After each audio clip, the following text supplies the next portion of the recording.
বৃদ্ধার মৃতদেহ উদ্ধার ঘিরে ব্যাপক চাঞ্চল্য, খুন করা হয়েছে দাবি স্থানীয়দের। বৃহস্পতিবার এক মহিলার মৃতদেহ উদ্ধারকে ঘিরে ব্যাপক চাঞ্চল্য ছড়িয়েছে পূর্ব বর্ধমান জেলার জামালপুর থানার অন্তর্গত আবুঝাটি এলাকায়। এখানে নিজেদের বাড়িতে মৃত অবস্থায় উদ্ধার হয় এক মহিলার দেহ। নাম মীরা সরকার, বয়স আনুমানিক 72 বছর এবং গুরুতর আহত অবস্থায় উদ্ধার করা হয় তার স্বামী নীলাদ্রি সরকারকে। স্থানীয়দের অভিযোগ, পরিকল্পনা করে মারার চেষ্টা করা হয়েছিল এই বৃদ্ধ দম্পতিকে। স্বামীকে মারতে না পারলেও স্ত্রী মীরা সরকারকে খুন করে চম্পট দেয় দুষ্কৃতীরা। ঘটনাকে ঘিরে ব্যাপক চাঞ্চল্য ছড়ায় এলাকা জুড়ে। ঘটনাস্থলে ছুটে আসে স্থানীয় পুলিশ সহ পূর্ব বর্ধমান জেলা পুলিশের আধিকারিকরা। ইতিমধ্যে মৃতদেহ উদ্ধার করে নিয়ে গেছে পুলিশ। আহত নীলাদ্রি সরকারকে বর্ধমান মেডিকেল কলেজ হাসপাতালে পাঠানো হয়েছে চিকিৎসার জন্য। পরিবার ও স্থানীয় বাসিন্দারা চাইছেন এই ঘটনার সঠিক তদন্ত হোক। যে বা যারা এই ঘটনার সঙ্গে যুক্ত তাদের খুঁজে বের করে দৃষ্টান্তমূলক শাস্তির ব্যবস্থা করা হোক। আমি এসেছিলাম, আমার বোনকে মেরে দিয়েছে, পড়ে আছে। আবার কি ওই অবস্থা, মানে মৃত অবস্থা যেমন থাকে তেমনি ঘরের ভেতরে।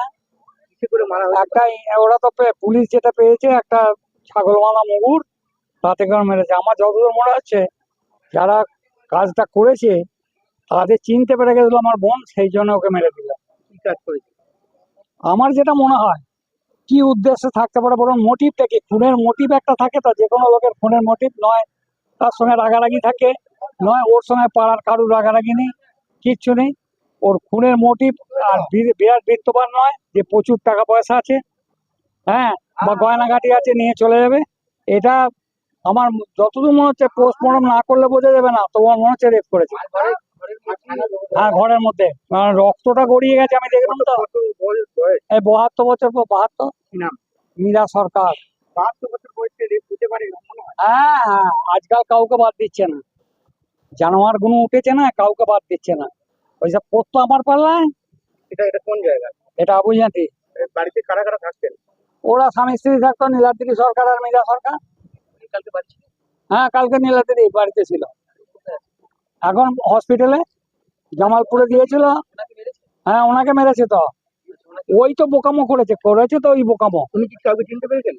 সেটাও বলতে পারছে না, তো এ চিনে ফেলেছিল, আমার বোন চিনে ফেলেছিল, যার জন্য ওকে মেরে দিলে।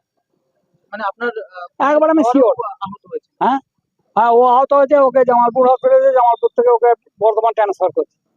উনি কি অচেতন অবস্থায় ছিলেন? না, ওর জ্ঞান ছিল। কারা দেখেছেন প্রথম? হ্যাঁ, কারা দেখেছে প্রথম?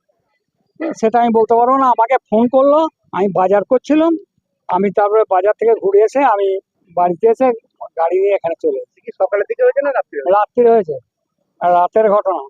হসপিটাল নিয়ে গেছে কখন? হসপিটাল নিয়ে গেছে তখন প্রায় 8টা। Bureau report, PB news. Sun hospital, এখানে যে কোনো রকমের চিকিৎসার বিশ্বস্ত প্রতিষ্ঠান। খুবই কম খরচে বিশ্বমানের চিকিৎসা প্রদান করে থাকে। উন্নত মানের ওয়ার্ড কেবিন, পরিষ্কার পরিচ্ছন্ন পরিবেশ দ্বারা সুসজ্জিত চিকিৎসা ব্যবস্থা রয়েছে। এছাড়া স্বাস্থ্যসাথী কাজেও পরিষেবা প্রদান করা হয়। সুতরাং আজই যোগাযোগ করুন সান হসপিটালে। ঠিকানা GT road, Bhangakuthi, Bardhaman. Phone number মনে রাখবেন 9434188262 অথবা 83730954222।